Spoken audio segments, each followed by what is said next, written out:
والا آیا ہی نہیں۔ فرمایا فقط جاءکم بشیر و نذیر، تمہارے پاس اللہ کی طرف سے ڈرانے والا اور اللہ کی طرف سے خوشخبری دینے والا آ گیا ہے۔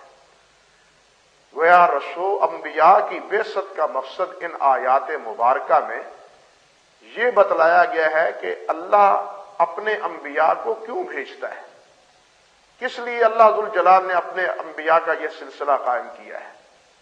ایک تو یہ کہ لوگوں کو ہدایت نصیب ہو، لوگوں کو ان کا بھولا ہوا سبق یاد دلایا جائے، لوگوں کو اللہ سبحانہ و تعالیٰ کی معرفت اور اللہ ذوالجلال کی پہچان کروائی جائے، اور اسی کے ساتھ ساتھ یہ بھی کہ لوگ جب کل قیامت کے روز اللہ ذوالجلال کے ہاں حاضر ہوں تو وہ یہ نہ کہہ پائیں کہ ہمارے پاس تو کوئی ڈرانے والا اور ہمیں کوئی بشارت دینے والا آیا ہی نہیں، ہمیں ہدایت دینے والا، ہدایت کا سبق بتلانے والا ہمارے پاس کوئی پہنچا ہی نہیں۔ اگر ہمارے پاس کوئی ہدایت کا سبق دینے والا ہوتا تو ہم ہدایت کو قبول کرتے، اگر ہمیں اللہ تیرا پیغام میسر آتا تو ہم آپ کے حکم پر، ہر حکم پہ قربان جاتے۔ ہم نے انبیاء کو بھیجا ہی اس لیے، اور یہی وہ حقیقت ہے جس کا تذکرہ اللہ سبحانہ و تعالی نے ایک اور مقام پہ فرمایا ہے۔ رب ذوالجلال فرماتے ہیں وَمَا كُنَّا مُعَذِّبِينَ حَتَّى نَبْعَثَ رَسُولًا، کہ ہم کسی قوم اور کسی بستی اور کسی قریہ کو عذاب کی لپیٹ میں نہیں لیتے تاں کہ اس بستی کی طرف ہم اپنا رسول نہ بھیجتے۔ اللہ ذوالجلال کی طرف سے رسول آنے کے بعد رسول کی اگر وہ اطاعت کرتے ہیں فبہا، اگر انکار کرتے ہیں اور اللہ کے رسول کی اطاعت اور فرمانبرداری نہیں کرتے، اللہ کے رسول کے احکام کی پیروی نہیں کرتے، تو پھر اس کا انجام ہلاکت، اللہ کا عذاب اور اللہ ذوالجلال والاکرام کی طرف سے اس قوم کی تباہی اور بربادی پہ منتج ہوتا ہے۔ یعنی یہ آیات مبارکہ اس بات کی برہان قاطع ہیں کہ انبیاء کرام علیہم السلام کو اللہ ذوالجلال نے بھیجا اس لیے ہے تاکہ انبیاء کرام علیہم السلام کے ذریعے اللہ ذوالجلال کی طرف سے بندوں پہ حجت قائم ہو جائے کہ میرا پیغام پہنچانے والے تمہارے پاس پہنچے ہیں، تمہارا یہ عذر لنگ کسی صورت نہیں چل سکتا کہ جناب ہمارے پاس پیغام دینے والا آیا ہی نہیں۔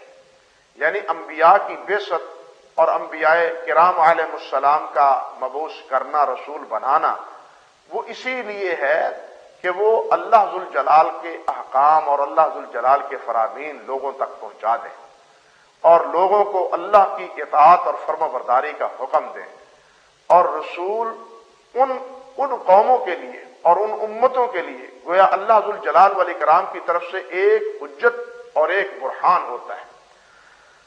یہی وجہ ہے، آپ دیکھیں اس کی ایک واضح سی مثال حضرت موسیٰ علیہ السلام، اللہ سبحانہ و تعالیٰ کے یہ پیغمبر نبوت سے پہلے مصر سے آتے ہیں، مدین پہنچتے ہیں، اور معروف قول کے مطابق وہاں حضرت شعیب کے پاس وہاں 10 سال تک بکریاں چراتے ہیں۔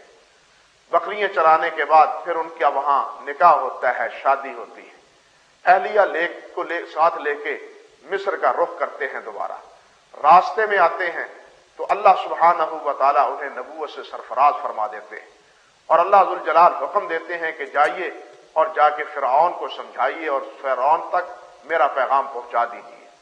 اللہ سبحانہ و تعالیٰ کا یہی پیغام موسیٰ علیہ السلام فرعون کے پاس لے جا کے دیتے ہیں اور اپنی قوم کی آزادی کا فرعون سے مطالبہ کرتے ہیں۔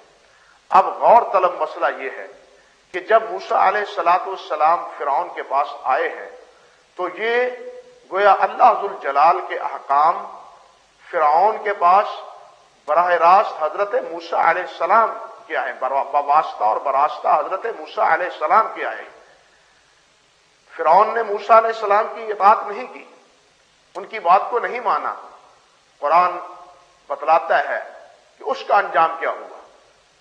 اس کا انجام یہ ہوا کہ اللہ سبحانہ و تعالیٰ نے موسیٰ علیہ السلام اور اس کے لشکریوں اور اس کے تمام حواریوں کو پانی میں غرق کر دیا، اور موسیٰ علیہ السلام اور ان کے ساتھیوں کو اللہ ذوالجلال نے عزت و آبرو دی اور دریا سے کنارے لگا دیا۔ اب موسیٰ علیہ السلام دریا سے پار نکلتے ہیں وہاں اپنی قوم کے ساتھ، اپنے پیروکاروں کے ساتھ، اپنے فرمانبرداروں کے ساتھ ایک عرصہ گزارتے ہیں۔ پھر اللہ سبحانہ و تعالیٰ انہیں حکم ارشاد فرماتے ہیں کہ موسیٰ میرے پاس آئیے، 40 دن 30 دن یہاں رہیے، اور پھر وہ 30 کے 40 دن یہاں رہیے، یہاں عبادت اور اطاعت اور فرمانبرداری کیجیے، پھر مجھ سے میرا کلام تورات لے کے جائیے۔ موسیٰ علیہ السلام اللہ سبحانہ و تعالیٰ کے حکم میں پہاڑ پہ طور پہ جاتے ہیں، اور وقت مقررہ وہاں گزارنے کے بعد اللہ سبحانہ و تعالیٰ سے اللہ کی کتاب تورات لیتے ہیں، تورات لے کے واپس اپنی قوم کے پاس آتے ہیں۔ اب غور طلب مسئلہ یہ ہے کہ موسیٰ علیہ السلام کو تورات ملی ہے فرعون اور اس کے حواریوں کے غرق ہو جانے کے بعد۔ فرعون نے تورات کی، اللہ کی کسی کتاب کی نافرمانی نہیں کی۔ فرعون نے تورات کی نافرمانی نہیں کی، بلکہ فرعون نے کس کی نافرمانی کی ہے؟ موسیٰ علیہ السلام کی نافرمانی کی۔ موسیٰ علیہ السلام کی نافرمانی کس لیے کی ہے کہ موسیٰ علیہ السلام نے اللہ سبحانہ و تعالیٰ کا پیغام دیا کہ اللہ ذوالجلال یہ پیغام دیتے ہیں، آپ کو یہ حکم دیتے ہیں، لیکن فرعون نے موسیٰ علیہ السلام کے حکم کا اعتبار نہ کیا۔ نتیجہ کیا نکلا؟ نتیجہ یہ نکلا کہ اللہ سبحانہ و تعالیٰ نے فرعون کو اس کے حواریوں کے دریا میں غرق کر دیا۔ یہ اس بات کی برہان اور یہ اس بات کی دلیل واضح ہے کہ کسی بھی امت کی نافرمانی یا امت کی حکم عدولی، اس کا اصل محور اور اصل مرکز وہ اللہ کے رسول ہوتے ہیں۔ گویا امت پہ حجت اور امت پہ برہان اور امت پہ دلیل وہ اللہ کے رسول ہوتے ہیں۔ کتاب اللہ بلا شبہ اللہ سبحانہ و تعالیٰ کے لیے ہدایت کا صحیفہ ہے۔ اللہ ذوالجلال نے اپنی کتابیں نازل کی ہیں لوگوں کی ہدایت کے لیے، لیکن بندگان خدا پر، اللہ رب العزت کے بندوں پر جو حجت اور برہان ہیں وہ اللہ کے رسول ہیں کہ رسول کی اطاعت سے وہ قوم سرخرو ہوتی ہے، رسول کی نافرمانی سے وہ قوم وہ اللہ ذوالجلال کے عذاب میں دھر لی جاتی ہے۔ یہ فرعون کی مثال ایک واضح مثال ہے۔ لوط علیہ السلام کی قوم ہو، ان کے ساتھ بھی یہی ہے۔ دوسرے انبیاء کرام علیہ السلام کی قومیں ہیں، ان کی ہلاکت اور ان کی بربادی وہ بھی ان انبیاء کرام علیہ السلام کے نافرمانی اور ان کے احکام کی حکم عدولی کے نتیجے میں ہوئی ہیں۔ تو یہ اس بات کی دلیل اور برہان ہے کہ انبیاء کرام علیہ السلام کے حکم کی فرما برداری اور اطاعت، اور اصل چیز جو بنی نوع انسان پہ حجت اور برہان ہے وہ اللہ کے رسول ہیں۔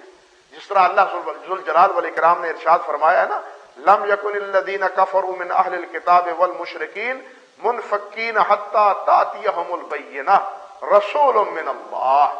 یہ اللہ ذوالجلال فرماتے ہیں کہ یہ کافر اہل کتاب اور یہ مشرک یہ کبھی بھی اپنے کفر اور اپنے ظلم سے باز نہیں آئیں گے حتی تأتیہم البینہ، یہاں تک کہ ان کے پاس اللہ کی طرف سے کوئی کھلی دلیل آئے۔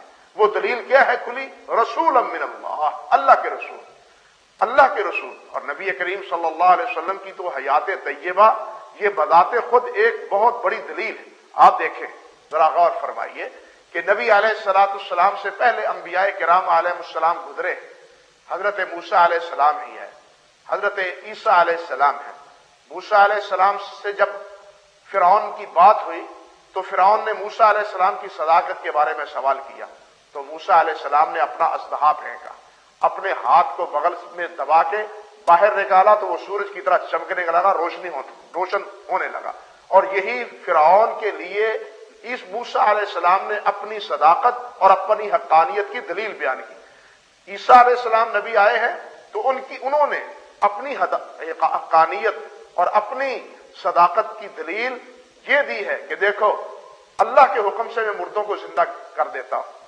کسی قبر پہ جا کے عیسیٰ علیہ السلام فرما دیتے ہیں قم باذن اللہ، تو وہ مردہ زندہ ہو جاتا ہے۔ اگر مادر زاد اندھے کی آنکھ پہ ہاتھ پھیر دیتے ہیں تو اللہ سبحانہ و تعالیٰ اس کو بینائی دے دیتے ہیں۔